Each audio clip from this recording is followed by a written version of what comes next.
깊은 밤, 홀로 앉아 약봉지를 정리하며 그래도 자식이니까라는 말을 되뇌는 순간을 겪어보셨습니까? 많은 이들이 믿습니다. 자식을 위한 희생이 부모의 가장 숭고한 덕목이라고. 그러나 진짜 핵심은 사랑이 아니라 두려움에 가까울지도 모릅니다. 사람은 자식이라는 이름에 기대어 자신을 놓아버릴수록 오히려 더 깊은 허무에 빠지기 쉽습니다. 정약용은 젊은 시절 한양의 관할을 돌며 수많은 백성들의 집안사를 살폈습니다. 그때 그가 가장 안타깝게 본 것은 늙은 부모가 자식의 빚을 대신 갚느라 허리가 꺾이는 모습이었습니다. 어느 겨울날 한 노인이 아들의 도박 빚 때문에 집을 팔려는 것을 보았습니다. 노인은 그래도 자식이니까요 라는 한마디로 모든 설명을 대신했습니다. 그 순간 정약용은 깨달았습니다. 그 말이 사랑의 표현이 아니라 자기 포기의 변명이었다는 것을. 피는 이어져도 마음은 각자의 그릇에 담깁니다. 이것이 그가 유배지에서 얻은 통찰이었습니다. 한 부부의 이야기가 있었습니다. 60을 넘긴 아버지는 35살 아들의 사업 실패를 수습하느라 노후 자금을 모두 털었습니다. 아내가 만류했지만 남편은 늘 같은 말을 했습니다. 그래도 자식인데 어떻게 모른 척하겠어. 결국 그들은 손주를 돌보며 아들 집에 얹혀 살게 되었습니다. 아들은 감사하기는커녕 부모님이 도와주는 게 당연하지 않냐고 했습니다. 어머니는 그제야 깨달았습니다. 자신들이 지켜온 것이 자식이 아니라 자식이라는 환상이었다는 것을. 또 다른 집의 딸은 40이 넘도록 부모에게 의존했습니다. 결혼에 실패할 때마다, 직장을 그만둘 때마다 친정으로 돌아왔습니다. 어머니는 그래도 자식이니까라며 매번 품었지만 딸은 점점 더 많은 것을 요구했습니다. 생활비, 집세, 심지어 세차까지. 아버지가 쓰러진 후에야 어머니는 자문했습니다. 내가 정말 딸을 사랑해서 이러는 걸까? 아니면 딸을 떠나보낼 용기가 없어서일까? 유배지의 정약용은 한 농부와 차를 마시며 이런 대화를 나눴습니다. 농부가 물었습니다. 선생님도 자식 걱정이 되십니까? 정약용이 답했습니다. 걱정은 되지만 내 삶을 자식에게 저당 잡히진 않으려 합니다. 농부가 의아해하자 그가 덧붙였습니다. 자식을 사랑한다면서 자신을 버리는 것은 사랑이 아니라 집착입니다. 진정한 사랑은 서로를 온전한 사람으로 인정하는 것입니다. 피는 이어져도 마음은 각자의 그릇에 담깁니다. 이 말이 차가워 보일 수도 있습니다. 하지만 이것이야말로 부모와 자식 모두를 자유롭게 하는 진실입니다. 극단을 경계해야 합니다. 자식을 완전히 버리라는 말이 아닙니다. 다만 그래도 자식이니까라는 말 뒤에 숨은 자기 기만을 직시하라는 것입니다. 첫째, 자식의 실패를 모두 대신 짊어지려 하지 마십시오. 둘째, 도움과 의존의 경계를 분명히 하십시오. 셋째, 자신의 행복을 자식의 성공에만 걸지 마십시오. 오늘부터 이렇게 해보십시오. 자식을 위해 무언가를 하기 전에 스스로 물으십시오. 이것이 정말 자식을 위한 것인가? 내 두려움을 달래기 위한 것인가? 자식과 대화할 때 나는으로 시작하는 문장을 써보십시오. 나는 내가 걱정되지만 내 인생도 소중하다. 매일 자신만을 위한 시간을 30분이라도 가지십시오. 부모가 자신을 지킬 때 자식도 비로소 어른이 됩니다. 정말 자식이어서 붙잡는 것입니까? 아니면 자식이라는 이름에 갇혀 두려워서 붙잡는 것입니까? 오늘 밤 이 질문과 마주해 보십시오. 그 답이 당신의 남은 생을 바꿀 수도 있습니다. 첫 월급을 받던 날 부모님께 작은 봉투를 건네며 눈물 찢던 자식을 기억하십니까? 그런데 언제부턴가 이번 달은 왜 이것밖에 안 돼요? 라는 말이 들려옵니다. 사람들은 흔히 자식의 효도는 시간이 갈수록 깊어진다고 믿습니다. 그러나 진짜 문제는 익숙함이 감사를 잡아먹는다는 데 있습니다.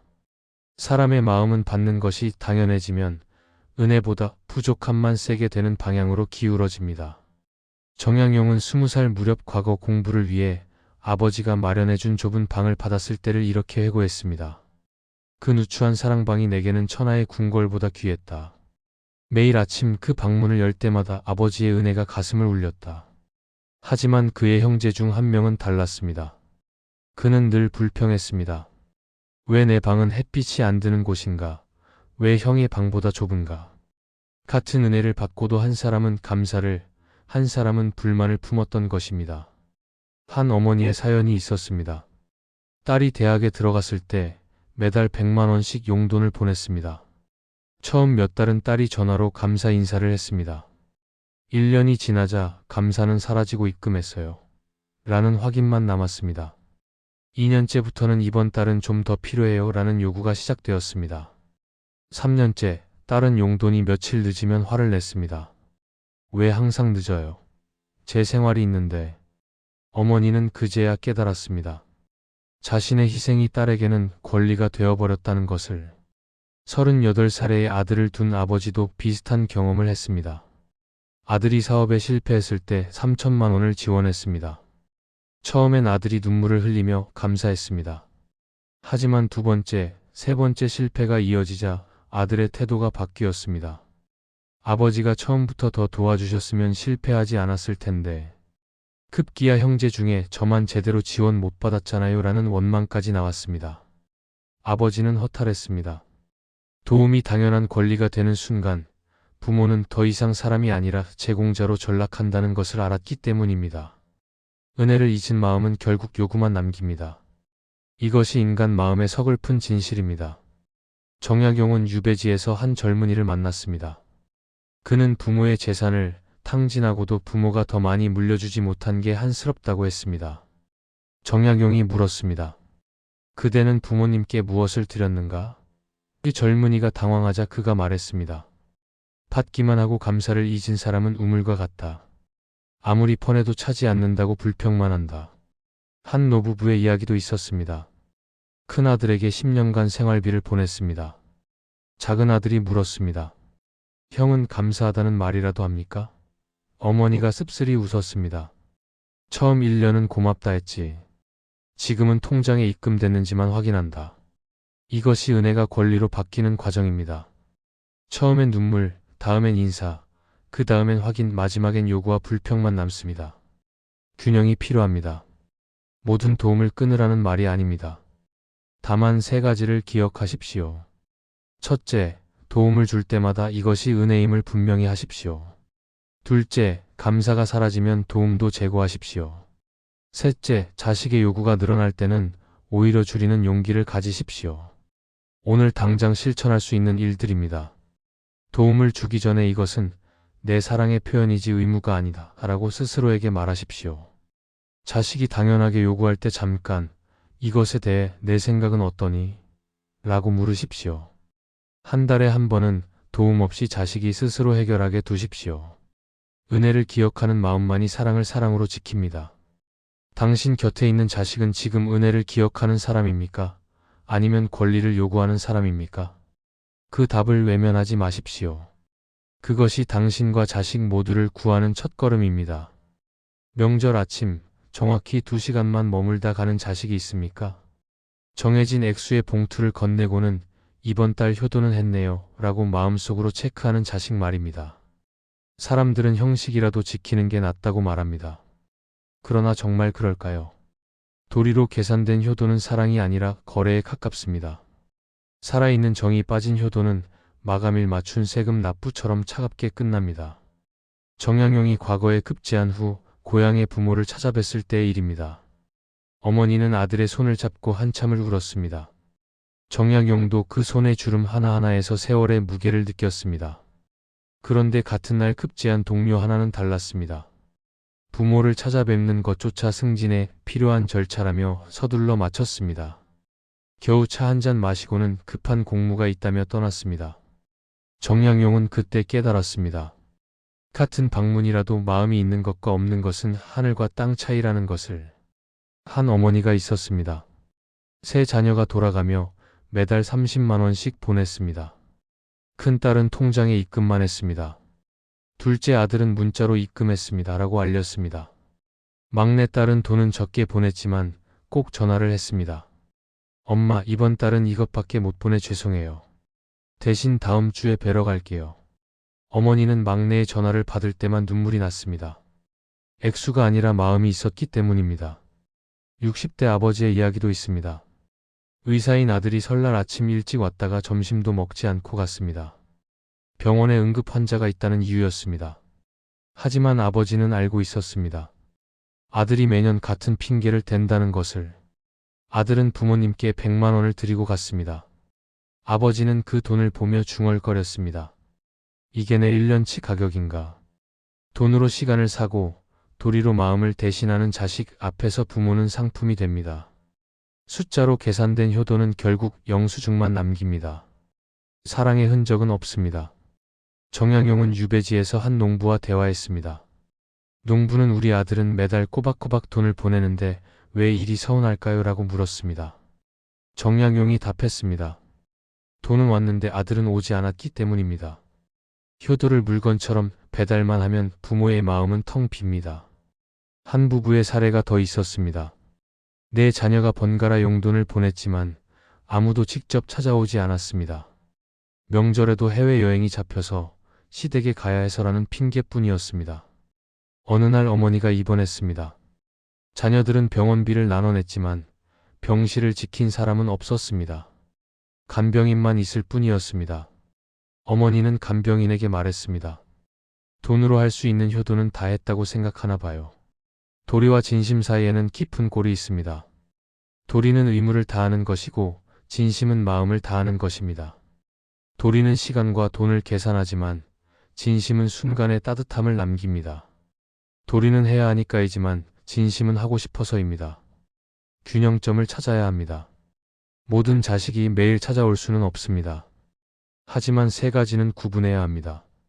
첫째, 형식적 방문과 마음 담긴 만남의 차이를 느끼십시오.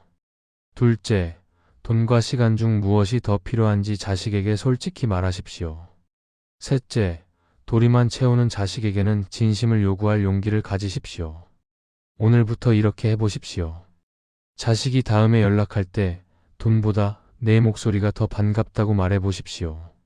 형식적인 방문보다 짧지만 진심 어린 대화를 선택하십시오. 자식에게 효도는 계산이 아니라 마음이다라는 메시지를 보내보십시오. 도리를 넘어선 진심만이 부모와 자식을 진짜 가족으로 만듭니다. 도리를 다했다는 말 뒤에 정말 미안함과 애틋함이 따라오는지 물어보십시오. 그 대답이 없다면 그것은 효도가 아니라 정산일 뿐입니다. 어머니, 이웃들하고 너무 친하게 지내지 마세요. 결국 남이에요. 이런 말을 자주 듣는 부모가 있습니까? 처음엔 자식이 날 걱정해 주는구나 싶습니다. 그러나 어느새 오랜 친구도 형제도 이웃도 모두 멀어집니다. 세상이 점점 작아집니다. 자식은 부모를 보호한다고 하지만 실은 세상에서 고립시키는 중입니다. 사람의 세계를 좁히는 것은 보호가 아니라 보이지 않는 감금입니다. 정양용은 관직 생활 중 당파 싸움이 심했던 시절을 겪었습니다. 같은 학파 사람들끼리만 어울리라는 압력이 있었지만 그는 일부러 다른 학파의 선비들과도 교류했습니다.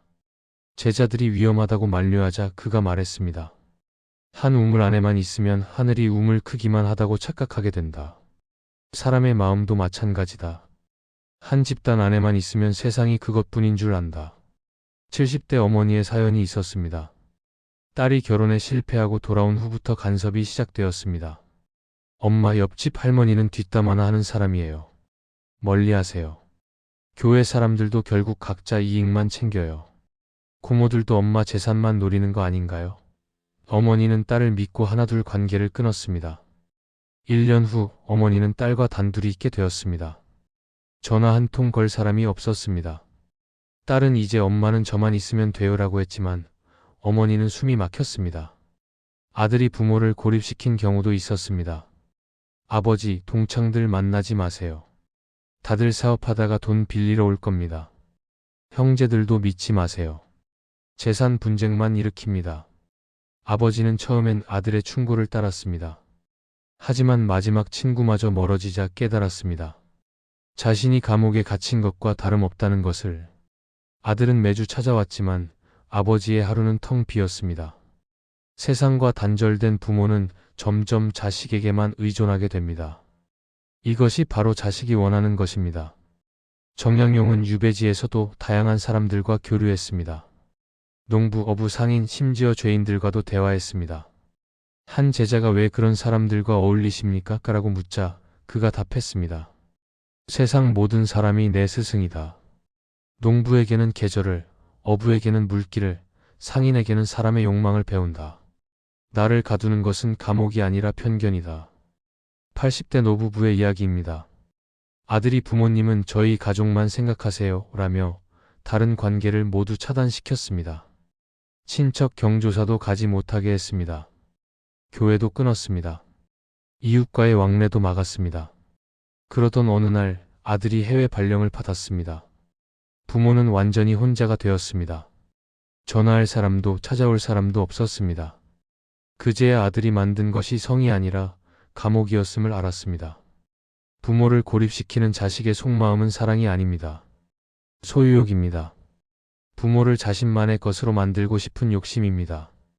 다른 사람과 나누고 싶지 않은 독점욕입니다. 그것은 보호가 아니라 구속입니다. 경계해야 할 신호들이 있습니다. 첫째, 자식이 다른 사람들을 계속 의심하게 만들 때. 둘째, 저만 믿으세요라는 말을 자주 할 때. 셋째, 부모의 사회활동을 하나씩 막을 때. 이런 신호가 보이면 즉시 거부하십시오. 오늘부터 이렇게 하십시오. 자식이 반대해도 오래된 친구에게 연락하십시오. 끊었던 모임에 다시 나가십시오. 새로운 관계를 만들 용기를 내십시오. 자식에게 분명히 말하십시오. 내 세상은 너보다 넓다. 인생의 풍요는 관계의 다양성에서 옵니다. 자식 하나에 갇히지 마십시오. 당신의 세상이 지금 누구의 말 때문에 좁아지고 있습니까? 그것이 정말 보호입니까? 아니면 보이지 않는 감금입니까? 오늘 닫혔던 문 하나를 여십시오. 그것이 자유의 시작입니다. 다음 달에는 꼭 집 정리 도와드릴게요. 이번에는 제가 앞장서서 해결할게요. 전화 너머로는 늘 큰 약속이 들려옵니다. 하지만 막상 그때가 되면 또 바쁘고 또 사정이 생깁니다. 사람들은 말로라도 위로가 되지 않느냐고 합니다. 그러나 빈 약속의 반복은 위로가 아니라 상처입니다. 허공에 뜬 약속은 기대를 키우고 실망은 그 기대만큼 깊어집니다. 정약용이 한 고을의 수령으로 부임했을 때입니다. 전임 수령이 백성들에게 수없이 많은 약속을 남기고 떠났습니다. 세곡간을 짓겠다, 도로를 닦겠다, 세금을 줄이겠다. 하나도 지켜지지 않았습니다. 정약용은 부임 첫날 이렇게 선언했습니다. 나는 할 수 있는 것과 할 수 없는 것을 먼저 구분하여 말하겠다. 작은 약속이라도 반드시 지킬 것만 약속하겠다. 백성들은 처음엔 시큰둥했지만 작은 약속들이 하나씩 지켜지는 것을 보고 신뢰하기 시작했습니다. 80살 어머니의 이야기입니다. 큰아들은 늘 전화로 다음 주에 가서 병원 모시고 갈게요 라고 했습니다. 하지만 다음 주가 되면 급한 출장이 생겼어요였습니다. 그 다음은 아이가 아파서요였습니다. 1년 동안 같은 약속이 12번 반복되었습니다. 어머니는 더 이상 아들의 말을 믿지 않게 되었습니다. 작은 딸은 달랐습니다. 엄마, 나는 다음 달 15일에만 시간이 돼. 그날 가도 될까? 라고 물었습니다. 그리고 정확히 그날 왔습니다. 어머니는 작은 딸의 약속만 기다리게 되었습니다. 50살 아들을 둔 아버지도 비슷했습니다. 아들은 아버지 집 수리 제가 다 알아볼게요 라고 큰 소리쳤습니다. 석 달이 지나도 소식이 없었습니다. 물어보면 알아보고 있어요만 반복했습니다. 결국 아버지가 직접 수리 기사를 불렀습니다. 아들은 서운해했습니다. 제가 한다고 했잖아요. 아버지가 답했습니다. 네, 한다는 말은 안 한다는 뜻이더구나. 말의 크기와 행동의 크기가 반비례할수록 신뢰는 무너집니다. 유배지의 정약용에게 한 아전이 찾아왔습니다. 제가 선생님의 억울함을 풀어드리겠습니다. 한양에 아는 사람이 많습니다. 정약용은 조용히 웃었습니다. 그대가 정말 나를 돕고 싶다면 한양 이야기는 그만하고 오늘 내 집 신이나 삼아주겠는가. 아전은 당황했습니다. 정약용이 말했습니다. 큰 약속은 쉽게 하면서 작은 일은 못하는 사람을 어찌 믿겠는가. 70대 부부의 사례입니다. 세 자녀가 있었지만 집안일이 생기면 모두 나중에 하겠다고만 했습니다. 장남은 퇴직하면 다 해드릴게요라고 했지만 퇴직 후에는 재취업 준비로 바빠서라고 했습니다. 차남은 아이들 크면 시간 낼게요라고 했지만 아이들이 커도 달라지지 않았습니다. 막내는 돈 좀 모으면 크게 도와드릴게요라고 했지만 돈을 모아도 오지 않았습니다. 부모는 결국 깨달았습니다. 나중에는 영원히 오지 않는다는 것을. 약속과 행동 사이의 거리가 멀수록 부모의 마음도 멀어집니다. 큰 약속보다 작은 실천이 100배 낫습니다. 먼 미래의 계획보다 오늘 할 수 있는 일이 중요합니다. 화려한 말보다 조용한 행동이 진심입니다. 분별이 필요합니다. 첫째, 자식의 약속을 들을 때 언제를 물으십시오.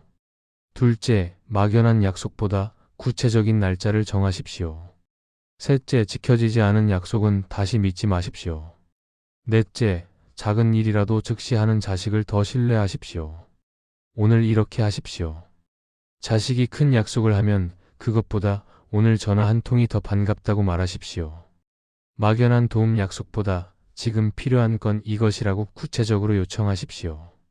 빈 약속을 하는 자식에게는 말은 그만하고 할 수 있는 것만 해라고 단호히 말하십시오. 믿을 수 있는 것은 약속이 아니라 행동입니다.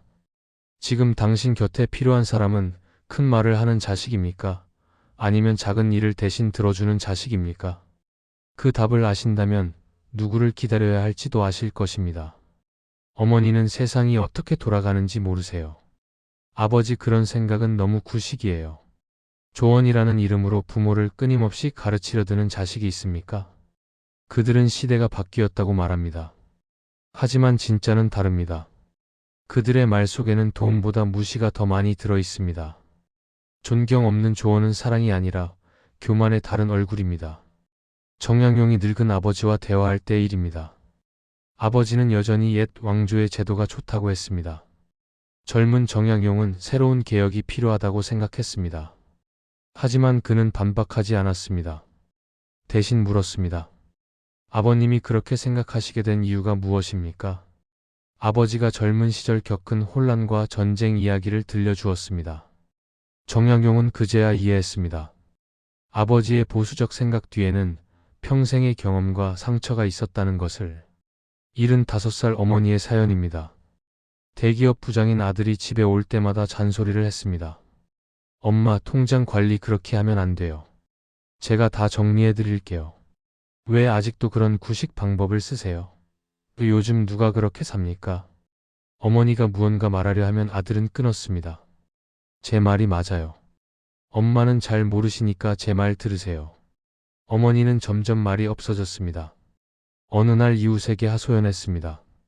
내가 75년을 살았는데 아들은 내가 아무것도 모르는 바보인 줄 아나 봐요.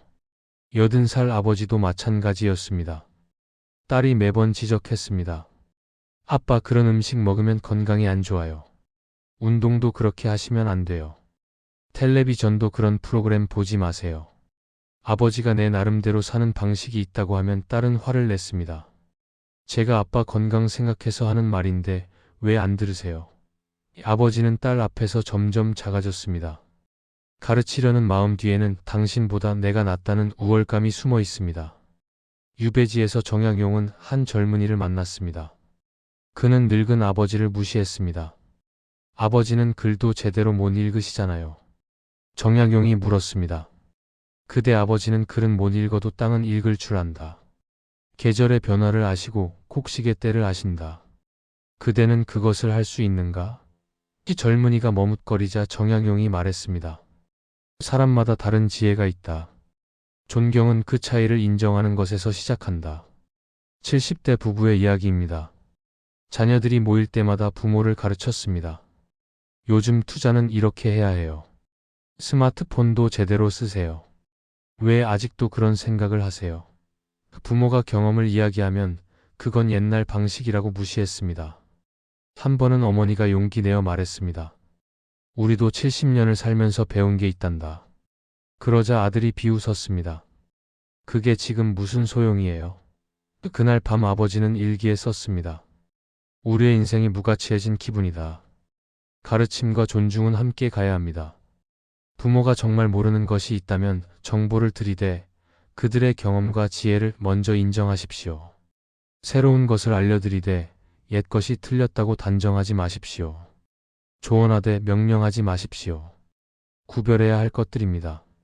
첫째, 정말 필요한 정보와 자식의 우월감을 구분하십시오. 둘째, 도움과 무시의 경계를 느끼십시오. 셋째, 조언이 반복될 때 내 말도 일리 있지만 내 방식도 있다고 분명히 말하십시오. 오늘 당장 이렇게 하십시오. 자식이 가르치려 들 때 내 의견은 고맙지만 내 경험도 들어보겠니? 라고 말하십시오. 무시하는 말투가 나오면 즉시 나도 나름의 이유가 있다고 선을 그으십시오. 자식에게 오히려 물으십시오. 너는 내게서 무엇을 배웠니? 지혜는 나이와 함께 쌓입니다. 그것을 인정받을 권리가 있습니다. 당신이 듣고 있는 충고는 정말 사랑에서 나온 것입니까? 아니면 누군가의 자존심을 세우는 무대입니까? 그 구별이 당신의 자존을 지키는 첫걸음입니다. 병원 침대에 누운 부모 곁을 지키는 사람이 없을 때가 있습니다. 회사가 너무 바빠서요. 애들 학원 보내야 해서요. 몇 번의 핑계 끝에 완전히 발길이 끊깁니다. 이들은 마음이 차가워서가 아닙니다. 오래전부터 부모를 짐으로만 여겨왔기에 떠날 때조차 죄책감을 느끼지 못하는 것입니다. 마음의 뿌리가 끊어진 사람은 떠나면서도 뒤돌아보지 않습니다. 정약용은 유배지에서 한 노인을 만났습니다. 세 아들이 있었지만 아무도 찾아오지 않았습니다. 노인이 한탄했습니다. 자식들이 나를 버렸다. 정약용이 물었습니다. 그들은 언제부터 멀어지기 시작했습니까? 노인이 생각해보니 장성한 후부터였습니다. 돈을 빌려달라 할 때만 왔고 거절하면 발길을 끊었습니다. 정약용이 말했습니다. 그들은 처음부터 아버지가 아니라 금고를 보았던 것입니다. 금고가 비면 떠나는 것이 당연합니다. 82세 어머니의 이야기입니다. 요양원에 입원한 지 3년째입니다. 처음 6개월은 딸이 매주 왔습니다. 1년째부터는 한 달에 한 번이 되었습니다. 2년째는 명절에만 왔습니다. 3년째인 올해는 전화만 왔습니다. 엄마 너무 바빠서 못 가요. 혹시 필요한 거 있으면 요양원에 말씀하세요. 어머니는 더 이상 기다리지 않게 되었습니다. 간호사가 물었습니다. 따님이 그리우시죠? 어머니가 답했습니다. 그리운 건 딸이 아니라 딸이 있었던 시절이에요. 55살 아들의 경우도 있었습니다. 아버지가 치매에 걸렸을 때 처음엔 걱정했습니다. 하지만 병원비가 늘어나자 태도가 변했습니다. 이렇게까지 해야 합니까? 아버지도 원하지 않으실 거예요. 결국 요양원으로 모셨습니다. 그 후로 한 번도 찾아가지 않았습니다. 1년 후 아버지가 돌아가셨다는 연락을 받고도 장례는 간소하게 하세요 라고만 했습니다. 죄책감도 없었습니다. 이미 마음속에서 아버지는 사라진 지 오래였기 때문입니다. 정서에 뿌리가 없는 자식은 부모를 사람이 아닌 의무로만 봅니다. 정약용은 아들들에게 편지를 보냈습니다. 부모를 기억하는 마음이 끊기면 인간의 뿌리가 허공에 매달린다. 뿌리 없는 나무는 잎이 무성해도 곧 마른다. 하지만 동시에 이렇게도 썼습니다. 자식이 등을 돌렸다고 해서 부모가 자신의 삶을 포기해서는 안 된다. 떠난 자식 때문에 남은 생을 허무하게 보내지 말라. 70대 아버지의 사연입니다. 큰아들이 사업 실패 후 연락을 끊었습니다. 명절에도 오지 않았습니다. 아버지는 처음엔 기다렸습니다. 2년째는 찾아갔습니다. 아들은 문도 열어주지 않았습니다. 3년째 아버지는 포기했습니다. 대신 봉사활동을 시작했습니다. 이웃 노인들을 돕고 경로당에서 한글을 가르쳤습니다. 아버지는 말했습니다. 떠난 자식을 붙잡느라 내 삶을 낭비하지 않기로 했습니다. 뒤돌아보지 않는 자식을 붙잡는 것은 빈 항아리에 물을 붓는 일입니다. 아무리 부어도 채워지지 않습니다. 그 시간과 마음을 자신에게 돌리는 것이 현명합니다. 받아들여야 할 진실이 있습니다. 첫째, 모든 자식이 끝까지 곁을 지키지는 않습니다. 둘째, 떠난 자식을 원망하느라 남은 생을 버리지 마십시오. 셋째, 자식 없이도 의미 있는 삶이 가능합니다. 오늘부터 이렇게 시작하십시오. 떠난 자식에게 보내던 에너지를 자신에게 돌리십시오. 자식을 기다리는 대신 새로운 관계를 만드십시오. 나는 자식 없이도 행복할 수 있다고 매일 아침 스스로에게 말하십시오. 떠나는 사람은 붙잡을 수 없습니다. 하지만 남은 삶은 내 것입니다.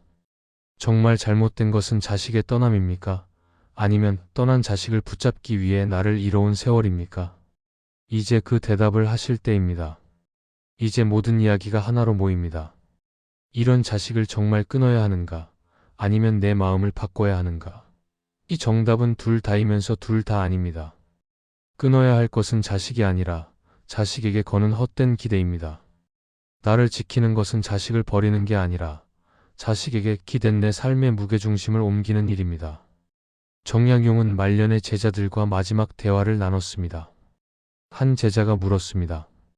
스승님은 유배 생활 중에도 자식들을 원망하지 않으셨습니까? 그 정약용이 답했습니다.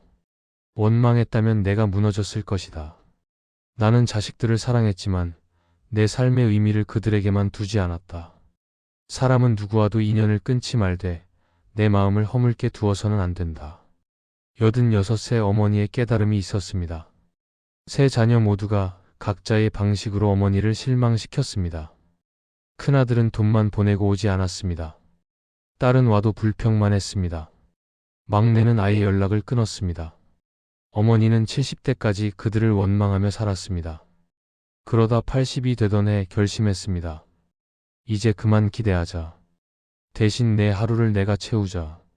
그 후 어머니는 달라졌습니다. 매일 산책을 했고 이웃들과 수다를 떨었고 좋아하는 드라마를 봤습니다. 자녀들이 오면 반가워했지만 오지 않아도 상관없었습니다. 어머니는 말했습니다. 자식에 대한 기대를 내려놓으니 오히려 자유로워졌어요. 78살 아버지도 비슷한 결론에 이르렀습니다. 의사인 아들은 바쁘다는 핑계로, 사업가인 딸은 해외에 있다는 이유로 찾아오지 않았습니다. 아버지는 처음엔 섭섭했습니다. 하지만 어느 날 깨달았습니다. 내가 자식들의 사랑을 구걸하고 있구나. 그날부터 달라졌습니다. 자식들에게 먼저 연락하지 않았습니다. 대신 등산 모임에 나갔고 바둑을 배웠고 일주일에 한 번 자원봉사를 했습니다. 자식들이 가끔 연락하면 나도 바쁘다고 웃으며 답했습니다. 아버지는 말했습니다. 자식에게 기대지 않으니 내 다리로 설 수 있게 되었습니다. 기대를 내려놓는 것은 포기가 아니라 해방입니다. 정약용은 이런 말도 남겼습니다. 부모의 마지막 효도는 자식에게 짐이 되지 않는 것이다. 하지만 그보다 중요한 것은 자신에게 효도하는 것이다. 자신을 사랑하고 자신을 돌보고 자신의 삶을 완성하는 것. 그것이 진정한 효도다. 84세 할머니의 이야기입니다. 자녀 넷이 모두 각자의 삶에 바빴습니다. 할머니는 70대의 우울증을 앓았습니다. 자식들이 자신을 버렸다고 생각했기 때문입니다. 하지만 80이 되면서 생각을 바꿨습니다. 나는 나를 낳았지만 내 남은 생은 나답게 책임지겠다. 그 선언 후 할머니는 매일 일기를 썼고 좋아하는 음식을 해먹었고 텃밭을 가꿨습니다. 자식들이 오면 왔구나 하고 가면 잘 가라 했습니다. 더 이상 붙잡지 않았습니다. 할머니는 지금 혼자이지만 외롭지 않습니다. 마지막 선택은 이것입니다.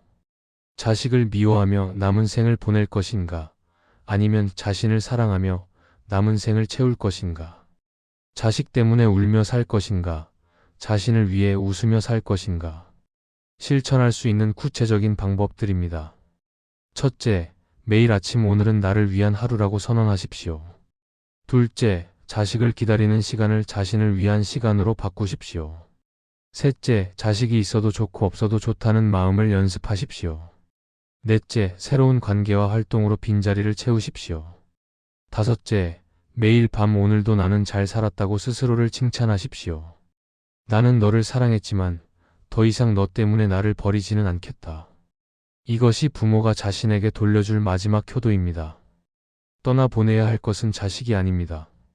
나를 갉아먹는 기대와 죄책감입니다. 그것을 내려놓는 순간 진정한 자유가 시작됩니다. 오늘 그 첫걸음을 떼십시오.